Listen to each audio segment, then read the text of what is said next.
Hello, everybody, and welcome to yet another very exciting episode of the Friends Talking Fantasy Podcast. My name is Charles, and with me today, as always, is my lifelong friend and co-host, Dylan.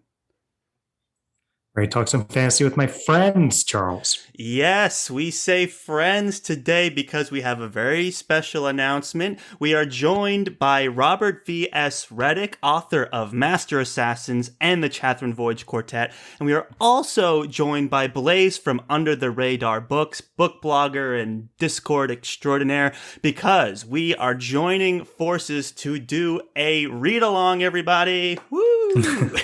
Yeah. This is the first ever read-along on Friends Talking Fantasy, and what better way to do it than with the author himself, Robert V.S. Redick. Welcome to the show. And to be clear, we're reading the Chathrand Voyage Quartet, everybody. The Chathrand Voyage Quartet. Robert, thank you so much for coming on the show.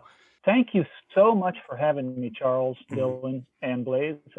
Wow, this is really lovely. It's been a few years since I thought about the series this much, and you're giving me a chance to do it again. So thank you. That's really awesome to hear. And this came about, we've been working on this for several months now, and I know a lot of it was through Dylan and Blaze's mutual love for the Chathrand Voyage Quartet. I've never read the series, but I know Dylan, Blaze, you both have experiences with it, and I'd love to give you the chance to explain that. All I will say is that Dylan, very early on when we discovered our mutual love for fantasy, it was like Game of Thrones was the first book we talked about, and then Chathrand Voyage Quartet was the second thing Dylan talked about. So he has been praising it for a long time, and now I'm super excited to read it. But Dylan, maybe you want to kind of tell that story a little bit more? Oh, yeah, sure. So when I was first getting into fantasy a little bit over a decade ago, the Game of Thrones show got me interested in the genre, and then I started reading the Song of Ice and Fire books, and then I was looking for something new, and I was on, I think it was this website we talk about sometimes called bestfantasybooks.com, and something looking like for that, recommendations looking for recommendations for books that were like Game of Thrones. And the Chathrand Voyage Quartet was actually one that was recommended as similar because of some of the politicking that goes on and the complex characters and all that. So it seemed interesting. The premise of a book on a giant ship seemed unique, and I dove into reading that series way back then, and I absolutely loved it. And it's such an awesome series, watching characters grow. I got so attached to them. I just cruised through all four of the books. I just was like, I remember taking the books to like to like dinner and reading it while eating and things like that. And I just couldn't be peeled away from it. Oh yeah, so awesome. Yeah, when Dylan gets obsessed, you know it's serious. Yeah, so I attribute my love of the Chathrand Voyage Quartet basically to turning me into a like fantasy nerd, like a all-out fan of the genre, because I think there's lots of folks who love the Game of Thrones show, as we know, or even went on to read the books and all of that, but then didn't necessarily take the next step to like, oh, what else does the genre have to offer? Yeah, it's like, do I like fantasy or do I like Game of Thrones? You know, it's like, what do you like? If Chathrand Voyage Quartet was bad, who knows where we would be today? Would there be a show? Who knows?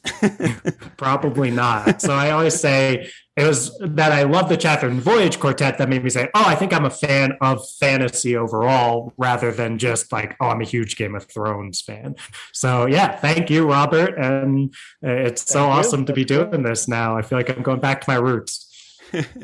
Wow, that's cool. That's great. Yeah, and you had mentioned it on like our underrated fantasy series episode we did that was very popular a few months back. And I think that's where we kind of fell in line with Blaze and what Blaze does. Blaze is a book blogger known for reviewing sci-fi and fantasy books that are, quote, under the radar. And he does a fantastic job reviewing and discovering some of these series. And I think when Dylan uttered Chathrand Voyage Quartet on the show and into existence, I think that kind of got on Blaze's radar, for lack of a better word, right, Blaze? Exactly. nice segue. Thank you. He's the best in the biz.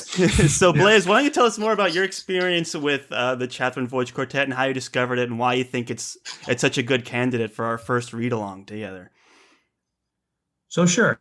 So, thank you both for having me on, and thank you, Robert, for joining us on this fantastic adventure we're about to go on. Yes. So, similar to Dylan, I first read the Chathrand Voyage around the time I read Game of Thrones as well, and I was looking for other series that were kind of like in that similar vein, but maybe offered something a little different at the same time. And for those of you who've never heard of this series before, the Chathrand Voyage, the Chathrand is a huge, gigantic ship. It's basically, I think it's like twice the size of the Titanic. There's hidden rooms in it. There's a bunch of different characters that we meet on it, and it's going on a journey between two empires that are at war with each other.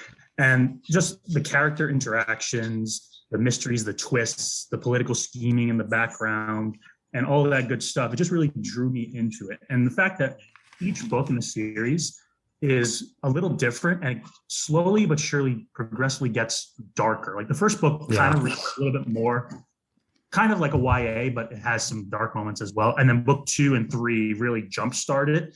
And then book 4 is just a masterpiece, Robert. I'm looking forward to the ending. Yes. So did he, how good was he, Robert? Did he do a good job summarizing those series? I think that's great. And I think, you're spot on, Blaze. So it's weird that I always like to tell people, because it's not that obvious from the packaging, that I have a puppy I'm going to let out of the room. Hey, puppy. Aww. Puppy cameo. Puppy cameo. Wants for dinner. Oh, what a cutie. Go out, dog. You're very cute. Get lost. Sorry about that. I was saying I like to tell people, because you can't really tell from the way the books are packaged and published, that it's sort of a YA adult crossover series. And as much as book 1 is definitely more YA than the rest. The publisher, the original publisher in the UK, because it came out in the UK 2 years before I got a US deal, they didn't have a YA imprint, but they wanted a YA book. And when they started reading it, they really fell in love with it, and they said, but this is more than YA, this is something else. And I said, okay, then. So we made this decision together. I guess, no, I can't put it on anyone else. I made the decision that the characters were going to grow up super fast. And, we stay with the same characters, but what they go through experientially really just matures them a lot. They go through hell. And so by the time you get to 4, they're much more like, veterans of an awful lot. And I think that the style of the telling also matures, kind of reflecting that, because they're much more thoughtful people with a lot more on their minds by the time you get to book 4. And I think that it doesn't make for that schizophrenic read, really, because I think there's a lot of through lines that go right from book 1. But, maybe I sucker a certain audience in with the lighter tone in book 1. I don't know. It's not super light, but there's a difference, you can tell. So, yeah. So it's its own thing. It's a hybrid of some kind. Right. Yeah. So a lot of the characters are young, and they're young, and they're still young at the end. In terms of years, but not in terms of the way they see the world and what they've been through.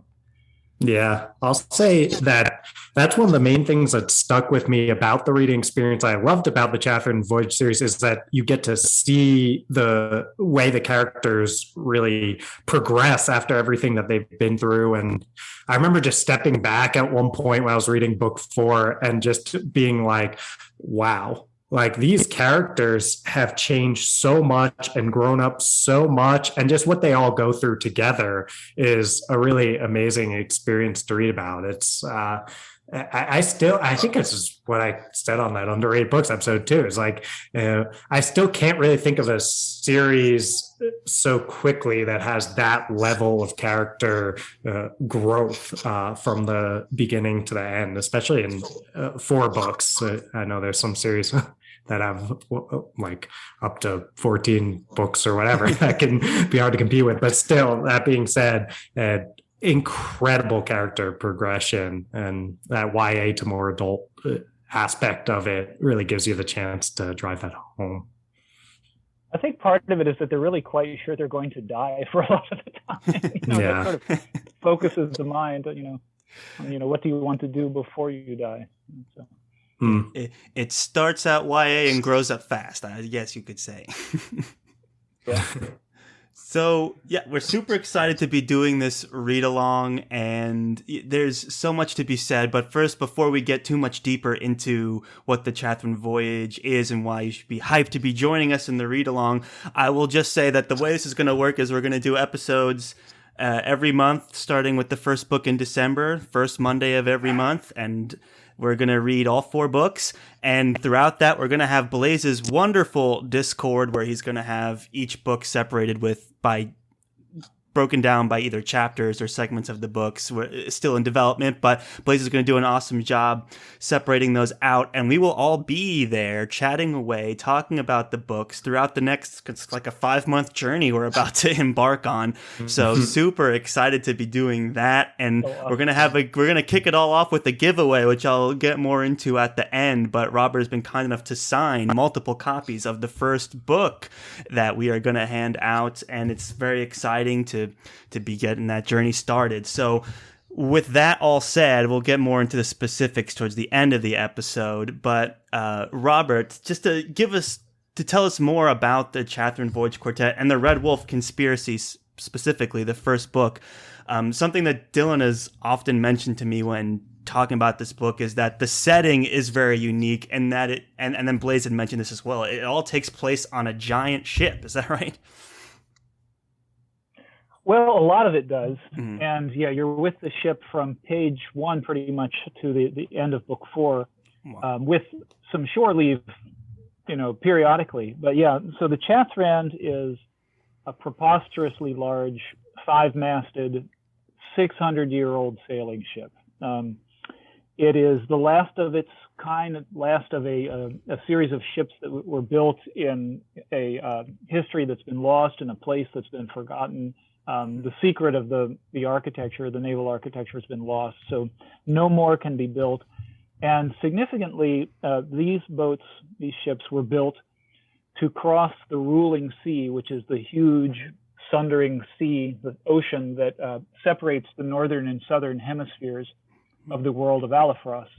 And so this is the one known vessel left in the northern hemisphere where the story opens, capable of crossing that ocean.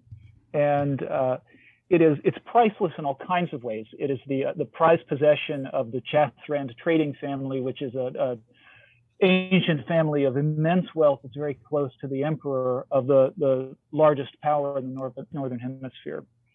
And when we get started with this, it's being sent on a mission that we have our doubts about the truth of from page 1. There is a long war that's been simmering, a sort of hot cold war that's been simmering for a few centuries between the Empire of Arkwall and their great rivals to the west, called the Mizithrin, or the Mizithrin Kings. And as book 1, the Red Wolf Conspiracy, opens up, peace is on the horizon, we think. And to seal this peace between the two warring empires, someone from the military nobility on each side is going to marry the other. And one of our early on protagonists, Sasha Isik, is the daughter of the fleet admiral of Arkwall, and she's pulled from an oppressive girls' school and told by her father and her father's concubine, your fate is to go to the Mizithrin and marry a prince of the Mizithrin, so that we can end these centuries of war. And you're not consulted, that's just what's going to happen. And it is the Chathrand, this great ship, that's supposed to take her to the neutral island where the treaty is going to be signed and peace will finally come.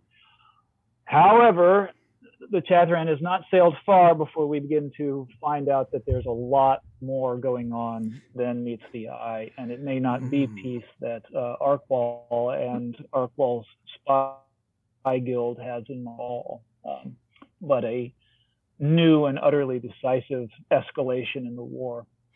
So that's sort of the first pebble rolling down the mountain, but there's layer after layer after layer of plot, and we meet a lot of people. We meet a lot of different species. We find out that there are more than a couple of species of intelligent creatures on the ship itself at the beginning, and we meet a lot more along the way. Wow.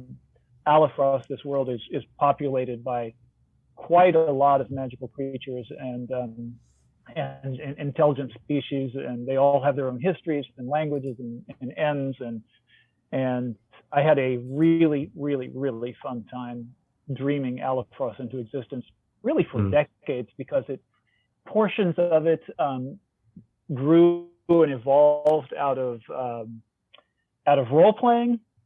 Portions of it never had anything to do with role playing. Some of it were early juvenilia stories that never went anywhere, but still had the germs of good ideas in them. I'd say 80% of it came into coherent form just for this quartet. But I feel like it's a place I've been dreaming about my whole life. And when I sat down to write these books is when I finally kind of woke into the telling of it.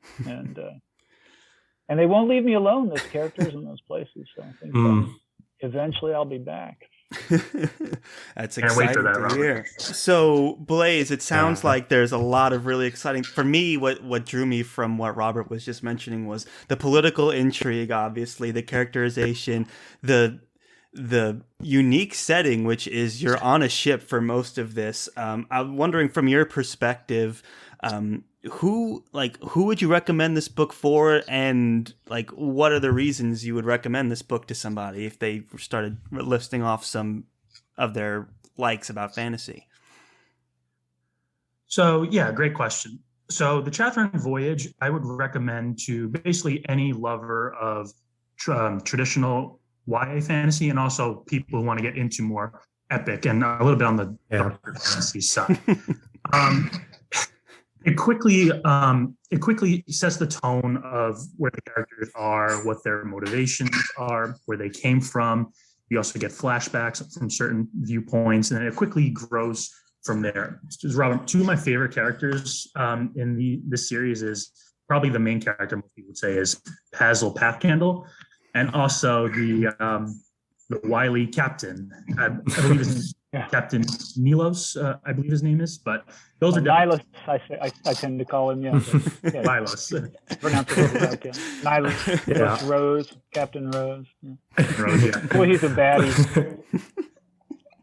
So just reading about those guys, and especially Pazel, and I'm not going to ruin it for anybody, but he has I'll just say an ability, and we learn about it throughout the course of the books. And I guess I just want to know, how did you come up with that ability for him, or was that something that just stuck out in your mind, or did you just want to insert it? Oh wow!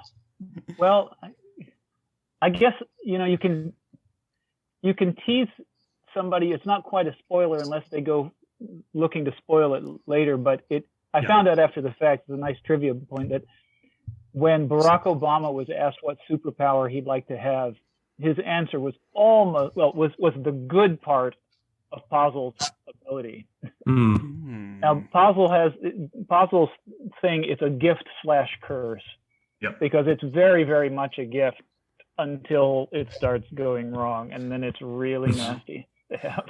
Wow. But I'll try not to give it away too, but it has something to do with travel and world experience, and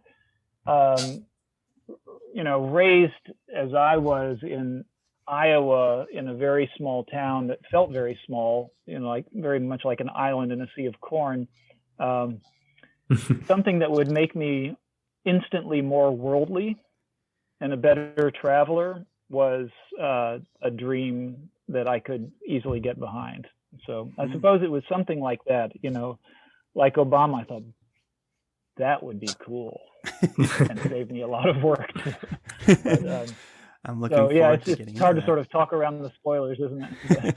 But that's something we can look forward to, because we're literally going to read every page of this book together, and there'll be plenty of moments to discuss it on Blaze's Discord. And this is something I'm super thrilled about. Dylan, Blaze, you guys had really lovely first-time experiences with the Chathrand Voyage, but mine is going to be, well, I started this book when I spoke to the author on Twitter who decided to do this thing, and I got to read it along with them and ask all these questions, and super excited to be able to open that up to the fans as well, both of Blaze's on Blaze's Discord. And to me, it's like, I mean, I can't wait to read through this. And something Dylan's always talked about that's kind of like hooked into my brain is like the ending, man. You gotta read it to the ending. And so I'm like, okay, sold. Don't tell me anymore. I don't want spoilers. So we're gonna go into these books chapter by chapter, and we'll be here along the way to answer all your questions. So when things like these powers start to present themselves, we can go ahead. Hey, Robert, what was the inspiration for that? We need to know. So super looking forward to that. And I wanted to know, Robert, what is it exactly that you're looking forward to about revisiting this series, especially now that we're going to be doing it along with a lot of other people online? Is there anything that you're looking forward to as part of this journey, or is there anything you're going to be paying attention to when you reread your own work? Oh, I'm looking forward to everything about it because, I mean, for better or worse, I just really fell in love with the characters. I mean, and I gave them a decade and a half of my life, and I'd lie awake worrying about them. I'd think of something that they'd done and start laughing in my sleep, and my partner would be like, "What are you laughing about? That's bizarre."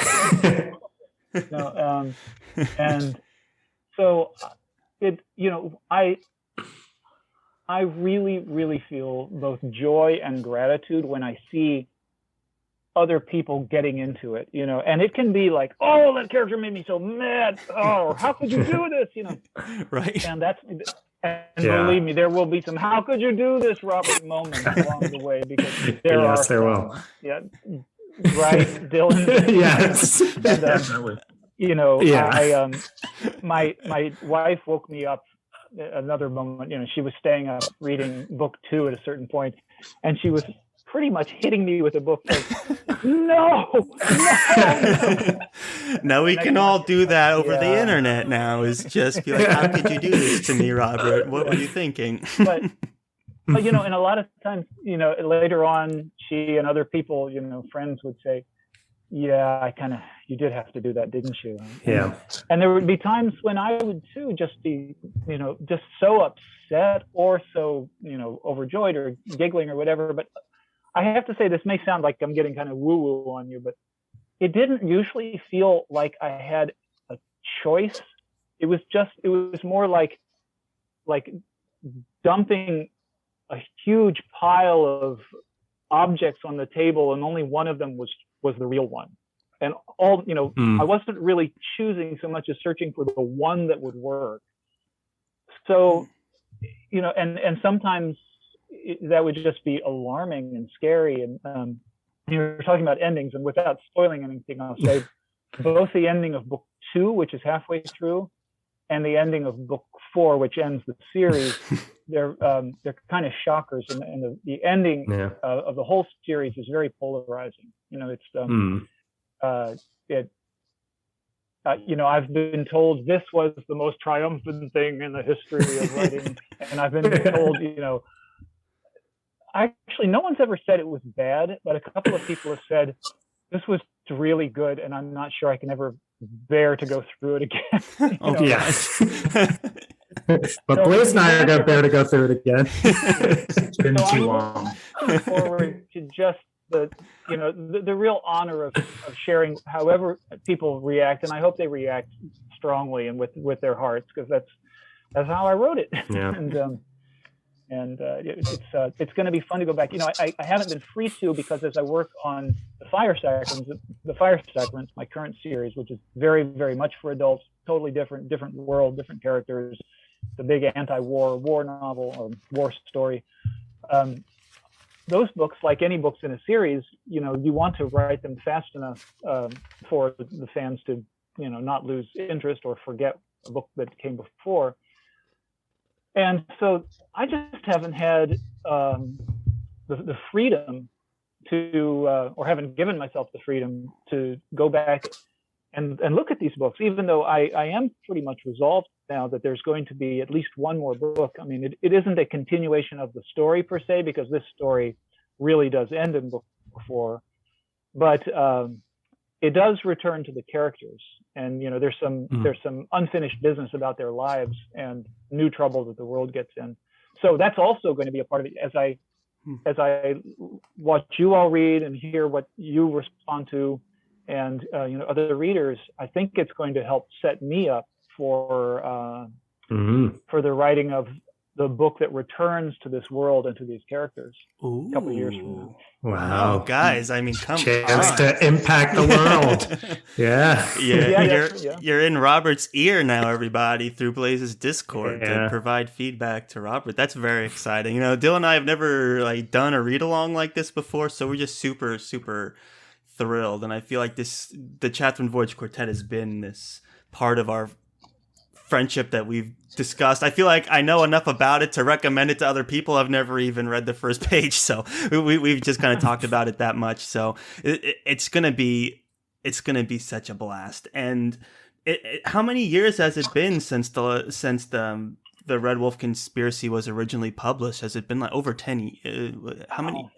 Oh yeah, over 10. I think I want to say 2008 it came out in the UK. In 2009 in the US.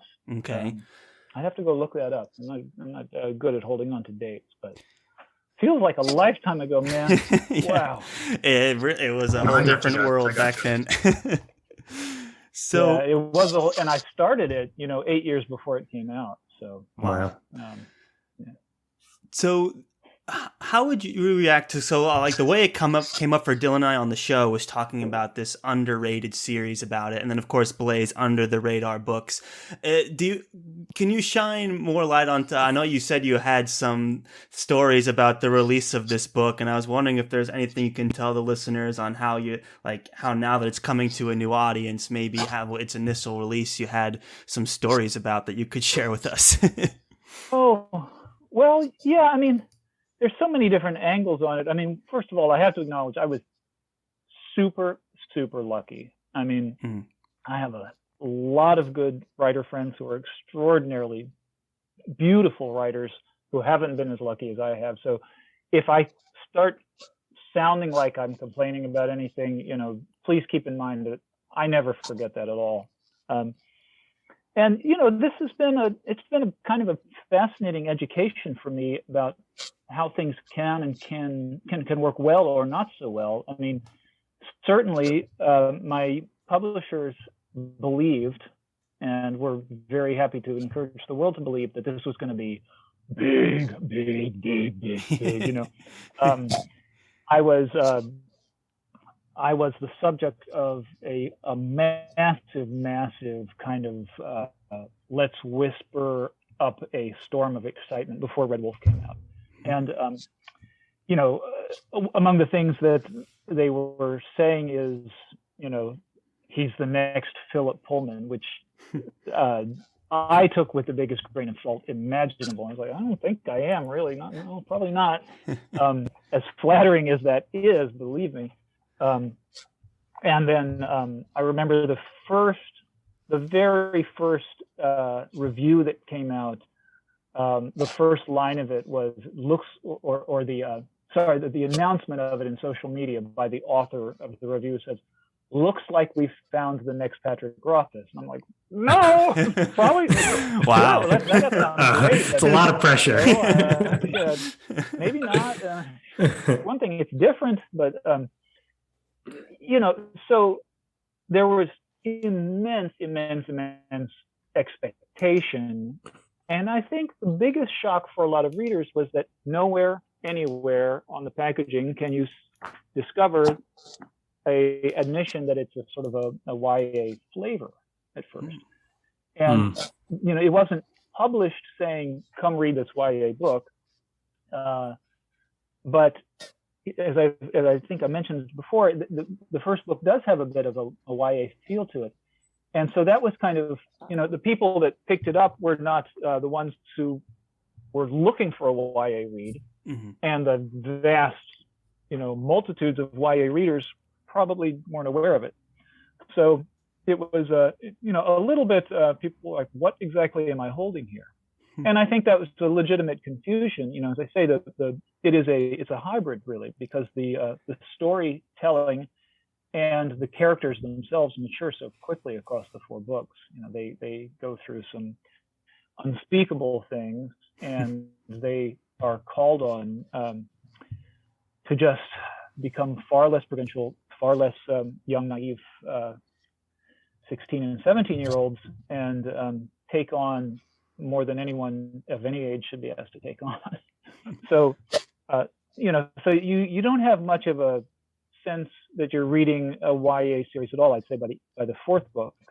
But you go through an unusual transition for a series that you sort of see it move from one state to another across the 4 books. Anyway, so I think that was a little bit, my first education was how vital it is to let everyone know very clearly exactly what kind of book they're holding in their hands, so that the ones who are looking for that sort of thing find it right away. And then, the other thing that's always been a bit of a frustration for me is that there were some decisions about the format that were made midstream that I think were really hard on folks who like to put a collection of matching books on their shelf. To this day, you cannot get all 4 books in a matching format. It doesn't exist. In the UK, to save money, they decided that the 4th book would never be put out in hardback. In the US, and this is, I think, really the worst formatting decision I've seen in a while, they started out with just a pocket-sized paperback and a hardback, a beautiful hardback, I think. But after book 2, they switched that around entirely and canceled both of those and only had a trade paperback. So for books 1 and 2, you can get a pocket size or a hardback. For books 3 and 4, you can only get a trade paperback. So nothing looks right when you put it up on the shelf. No. And that too, I think, people were, they were saying, wait, I'm waiting for the hardback, or where's my pocketbook, or so on, and or I just want 4 that match. Maybe I'll look to the UK version, and by the time they realized that in the UK you also couldn't get a matching set, people move on. So I think that was a little bit of a disadvantage. But I should also own that this is a book that doesn't necessarily, or this is a series that I think has things inherent to it, no matter how it's packaged, that probably mean it was not destined to sell millions upon millions. You can look back at cover art. You can look back at a million different things that I was naive about doing it, because it was my first sale, and all of those might make some difference. But I never want to downplay that it's a very intricate story, and just what makes a certain number of people totally crazy, that may make another part of the readership out there just say, well, this is too much for a day when I'm tired. So that's possible too. I mean, it is intricate. It's definitely, it's a series where you got to, maybe really focus, or the twists and turns of the plot may throw you. And I mean, it's a weird ass story. It really is. There's talking animals who are not at all Narnian animals. They are, they're talking for very, very odd reasons. They're trans-dimensional travelers. They're, 8-inch tall sentient creatures who fall in love with humans and vice versa. And it's like, wow. And I think that, again, this is what I think a lot of people love, and which may be too much for some people. I've usually been told I'm a really, really generous storyteller and generous world builder. So this is like a 16-course meal of magic and weird and lots of characters, lots of intrigue, death, birth, marriages, magical storms, on and on and on and on and on and on. Mm-hmm. So, it's not super dark. It's not, tripping along, tiptoe through the tulips. It's in between that. But what it is a lot of calories. It's a big old banquet. And so, if you're looking for something that's just quick and done, it's not that. Right. That's well said, Robert. And Blaze, I'd love to give you the opportunity to kind of react to that, but also what I would love to hear from you as someone who has reviewed a lot of fantasy books in a similar vein. I'd love to know what makes the Chathrand Voyage Quartet like such a prime candidate for our read-along here. So Robert definitely hit the nail on the head. I mean, I would hope so. He's the author. It is a banquet, to say the least. At first, it starts off very, very character driven, very linear, and then all of a sudden it just expands, and you're like served, like a 16-course meal. You got the prime rib and the ham, and then you're all of a sudden you're getting in a sorbet and something, you're throwing in the chicken, and everything kind of meshes into one very cohesive, explosive story, and the twists and the shocking revelations are just. I've only read a few other authors who've done that to me, and this one is definitely up there. So what makes Chathrand Voyage perfect story for the read-along and quote-unquote under the radar? It has to do with a lot with what Robert says, like either through mismarketing or the covers or the mispackaging. Not a lot of people know about this series.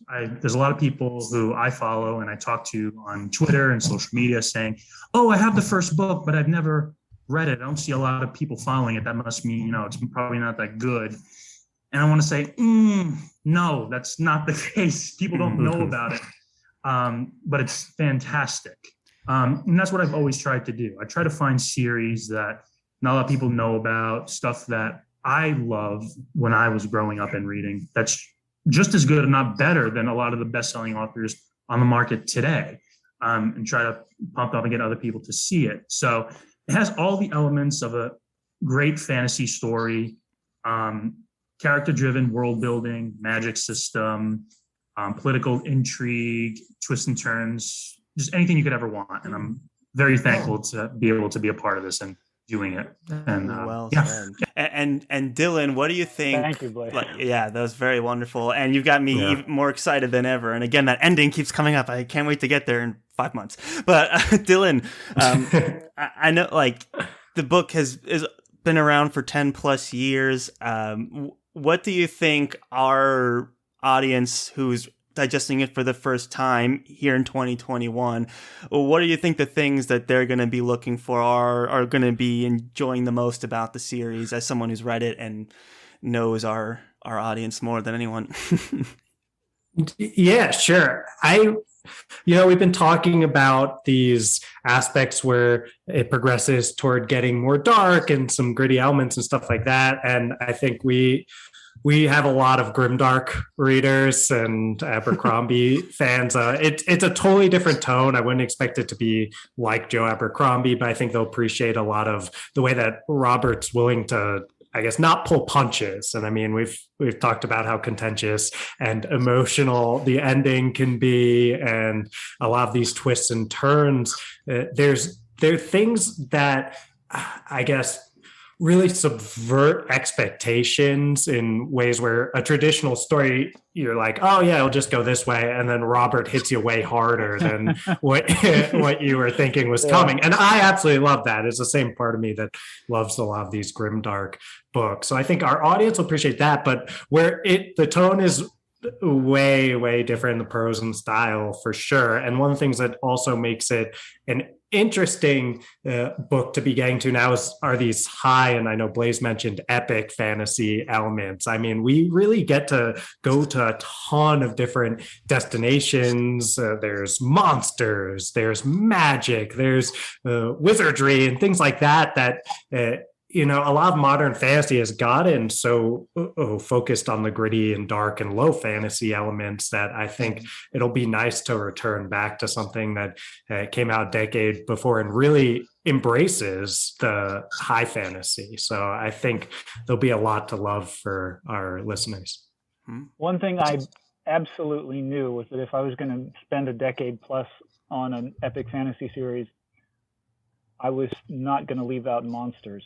I'm too much of a monster lover, and I had monsters I wanted to dream into life that were not like any other monsters, and this was going to be a world with some of those. Thanks. Yeah, I hadn't thought about that, but it is true.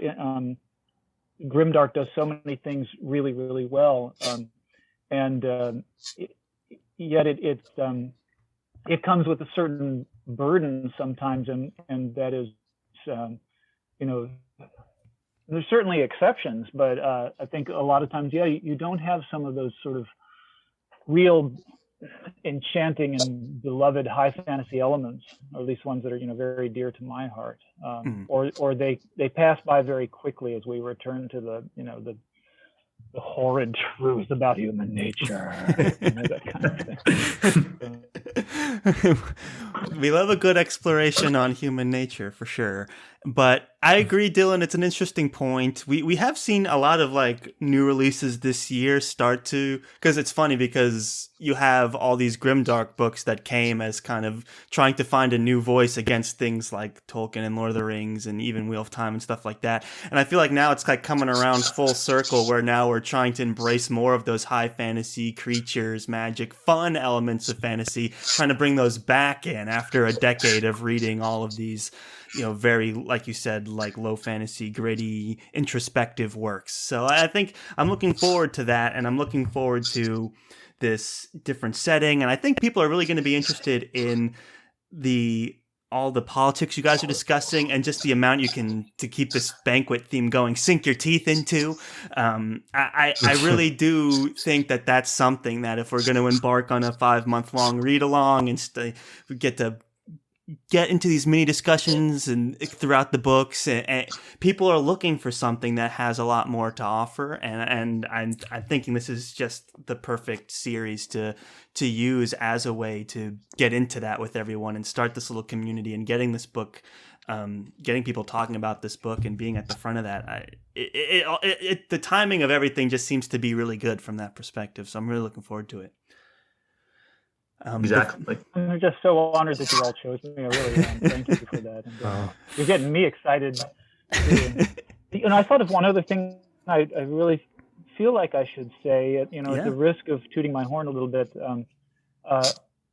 You asked me, what kind of readers might be the right ones, or at least that's been a topic we've been sort of moving around. I should say I care so much about language, and I never feel like I've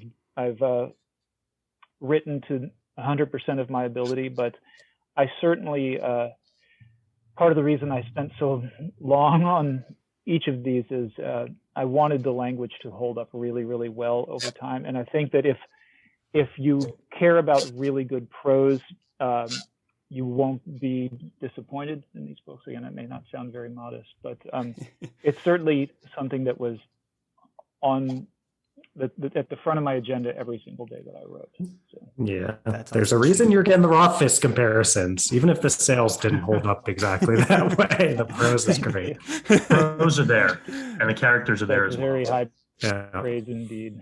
I'm looking forward to it. And now's not the time to be modest, Robert, because we are about to go on this huge read along. And before I get into more of the nitty gritty of what listeners can expect from this read along, I'd want to give you one more chance or opportunity, Robert. Is there anything that readers should know about you or the Chathrand Voyage before embarking on this journey with us? Oh, gosh. I think we've covered it pretty well. I mean, Right. I guess I could say this, that it's for all the the sort of enormity we've been talking about, you really stay close to a handful of characters and their relations with one another, and that was important to me, to have a sort of anchor in all of this immensity, all of this storm of events and change and so on, and so they. There are lots of characters who are important, but we have just a handful at the core who we never lose sight of, and they care about each other. It's this is, among other things, this really is a story about the difference between the kind of family you're born into and a deeper family that you discover and choose. So. That's probably enough. I don't know what else you need to know going in. Without getting into the spoilers, as you say. Right. No spoilers, please. So let's get into it, because listeners, we have a very interesting, unique situation here. All these different worlds colliding, and that presents this really interesting reading opportunity here we've got for you. First of all, we have Robert V.S. Redick, the author of the Chathrand Voyage Quartet, who's going to be reading along with all of us throughout this whole series, and will make himself available on social media and Discord, Blaze's Discord, throughout this whole journey to answer questions, react with us, and we're just so thankful that he's lending his time to this series. We can't even believe it. It's going to be so much fun. Read along with the author, something we've never done before, and super thrilled to be doing that. So that's fantastic. Along with that, we have Blaze's Discord. He's going to be setting it up for each book, and we are going to be, throughout the next several months, hopping on there to join in the conversation with you guys about this book, about this whole series as we go through it. So there's Blaze's Discord, there's Robert's Advanced Knowledge, and then there is the Friends Talking Fantasy podcast. So we're going to be talking throughout the whole month about the book we're reading on Discord, and then we're going to revisit, all four of us, every month. We're going to come together to discuss the latest book that we've read in the series. So you're going to get 4 other podcast episodes after this one for each book in the quartet, where we are going to really get into the specifics, the meat of this wonderful, bountiful harvest, this banquet here that is the Red Wolf Conspiracy, is where we're going to start. So I believe we agreed that we are going to read these books, or the podcast episode is going to come out the first Monday of every month. The first one is the Red Wolf Conspiracy, book 1 of the Chathrand Voyage Quartet, and I believe that date is December 6th. So that is when the 4 of us will reconvene again, and we are going to go deep into spoiler territory with the Red Wolf Conspiracy. I'm super thrilled to do that. But throughout the month, we are going to be on Discord to chat about the book and answer any questions you may have. To kick it all off, we have put together this fun little giveaway that's going to go through the month of October. Basically, the episode announcement was dropped on Twitter today. All you got to do is make sure you're following Robert, Blaze, and Friends Talking Fantasy on Twitter, and then just retweet the episode announcement, and you're entered to win. Now, guys, we had to go on quite the hunt to get like new copies of this book. As we said, it's over 10 years old, but we've hunted them down. We've gotten a bunch of them. Not all of them survived the trip to Robert, but Robert has a small handful of them. He's signing them. And what better way to start your read along with the author himself than with a copy of the book signed by the author himself, guys? It's such a rare and unique experience. You have to get on this, which it's just a lot of excitement coming together here. I think we have 3 copies, right? The 4th one didn't survive, right, Robert? Yeah, one didn't make it in the mailbox unblemished. But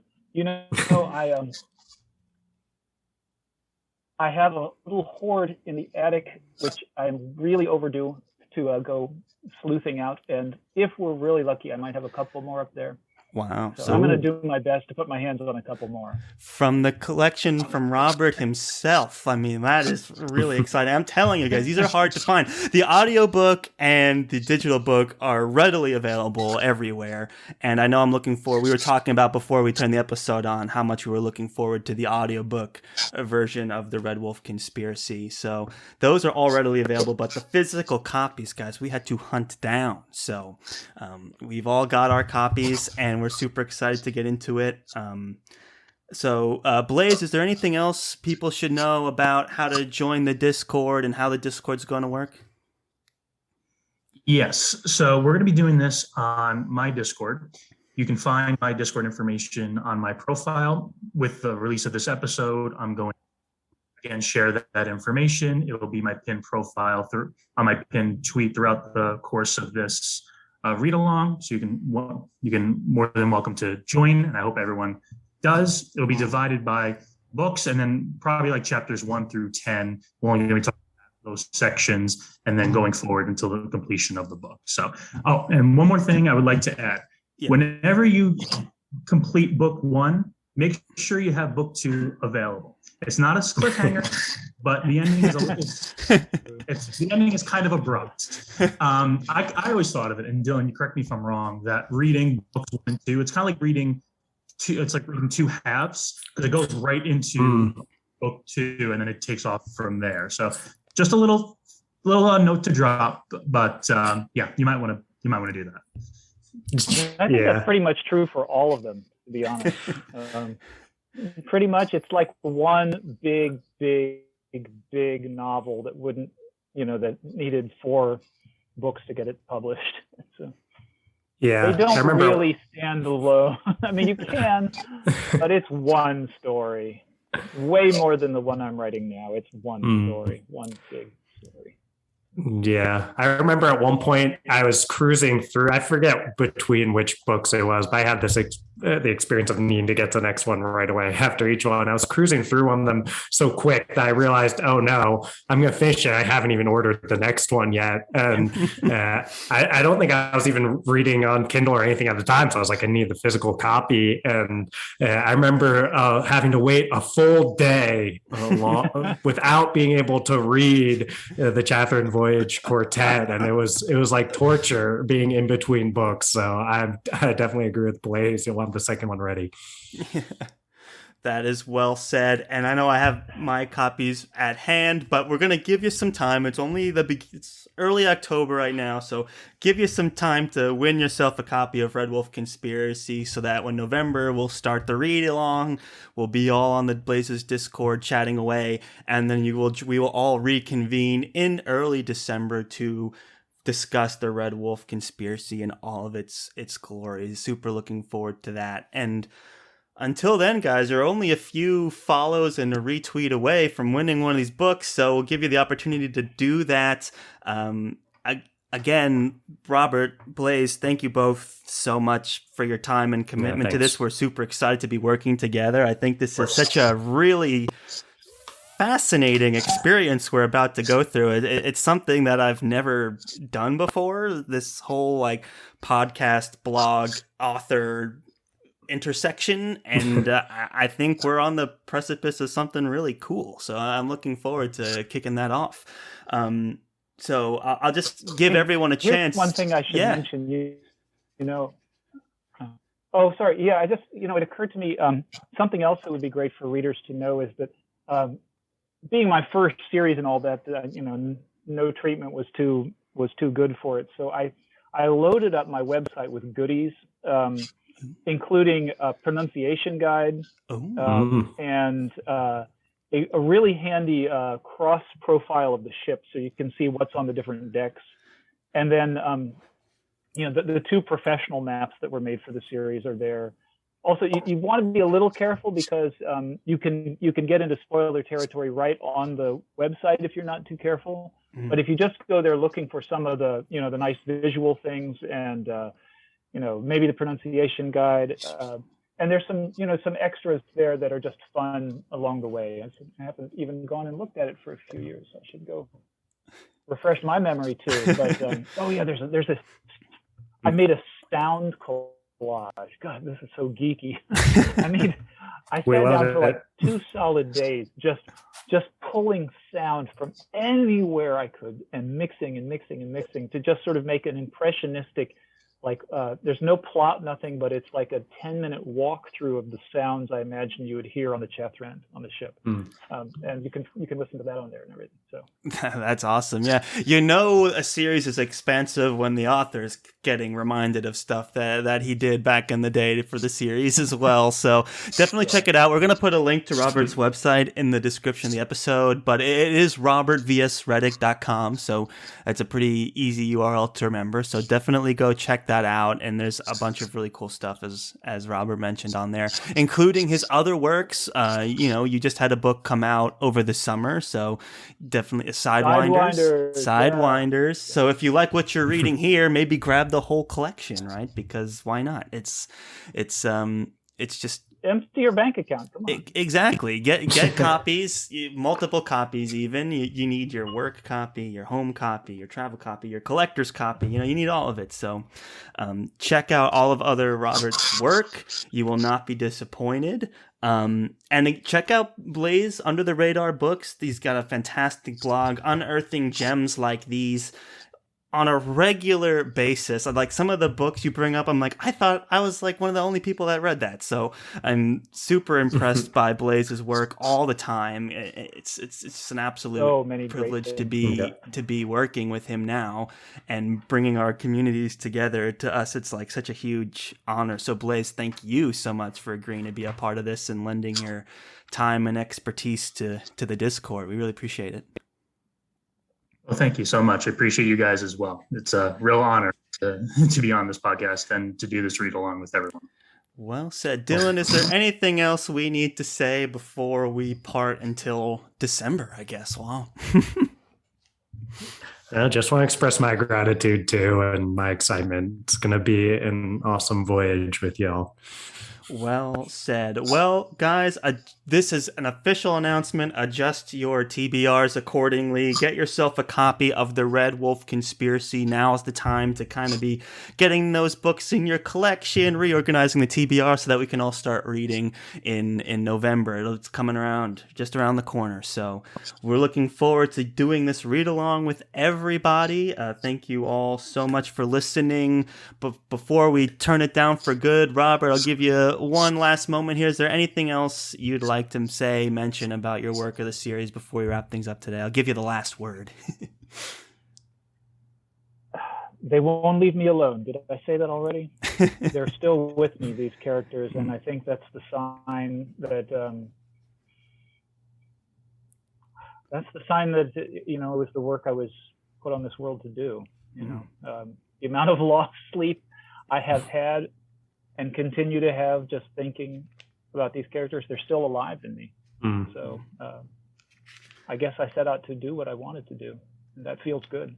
That's really Hope awesome. You all enjoy it too. Beautiful. Very beautiful. Really, and I'm looking forward to meeting them. So I mean, guys, there's nothing more to be said. Thank you all so much for listening. Go follow Robert. Go follow Blaze. And we will all reconvene for the read along in just a few short weeks. Until then, everybody, thank you all so much for listening. And as always, go forth and conquer, friends.